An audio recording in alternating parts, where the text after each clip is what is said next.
Premier jour de l'introduction à la divine volonté. Dieu en 3 personnes.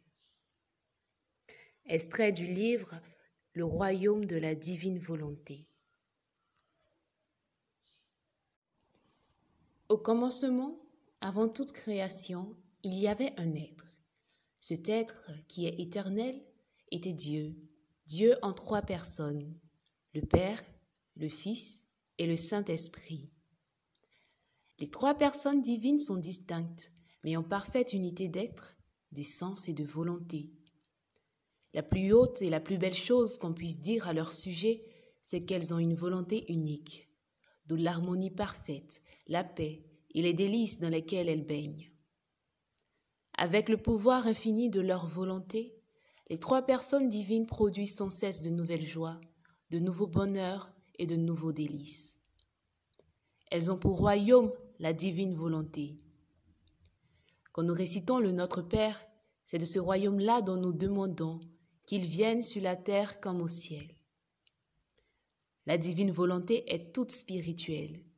Elle est la vie, pure et parfaite de la très sainte Trinité, son principe vital. La divine volonté produit tout de Dieu, ses attributs, ses perfections, sa joie, ses délices et son bonheur. Cette merveilleuse Trinité est tout amour. La volonté du Père donne vie et génère éternellement une autre personne divine, son Fils unique. Le Père se reconnaît parfaitement en son Fils, dont il est éternellement ravi et satisfait. Le Fils manifeste tout ce qu'il est à son Père et, réciproquement, le Père à son Fils. Cette mutuelle manifestation de Dieu à Dieu est Dieu et est pur amour. C'est le Saint-Esprit, la 3e personne de la Sainte Trinité. Les 3 personnes de la Sainte Trinité, unifiées par une volonté commune et unique, exercent une éternelle activité d'amour et de délices dans une parfaite harmonie. Commentaire.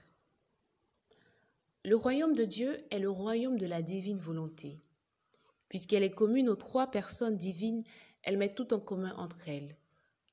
La divine volonté regroupe tout de Dieu, que ce soit ses attributs, ses joies ou ses œuvres. Car tout ce qui existe naît de sa volonté très sainte. On peut se représenter la chose de la manière suivante. Si nous voulons bouger un doigt, nous le bougeons. Ce mouvement est alors né parce que nous l'avons voulu. Par conséquent, ce mouvement appartient à notre volonté et notre volonté en garde le dépôt. Ceci est pareil pour Dieu. Par exemple, si Dieu veut être bon, alors sa bonté, qui vient de la volonté d'être bon, devient la propriété de la volonté de Dieu, puisque s'il n'avait pas voulu, il n'y aurait pas de bonté. Imaginons encore que la volonté de Dieu est comme une pièce d'une maison et tous les attributs de Dieu sont les meubles qui sont dans cette pièce. Si les meubles sont dans cette pièce, alors les meubles appartiennent à cette pièce et la pièce englobe tous les meubles. On retient alors que la volonté de Dieu englobe tout de Dieu et englobe l'univers. Prions.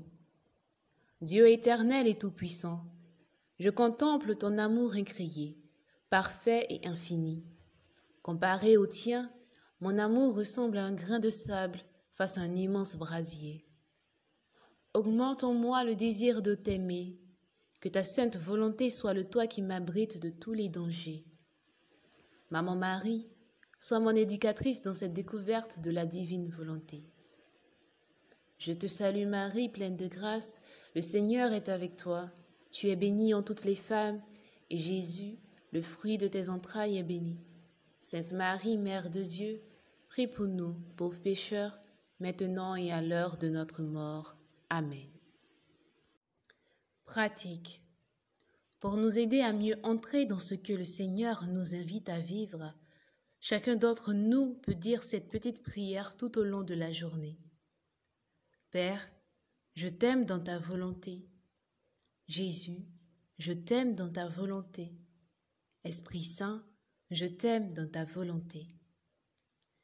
Disons-la le plus souvent possible. C'est une prière toute simple, mais porteuse de la vie de Dieu, de sa force.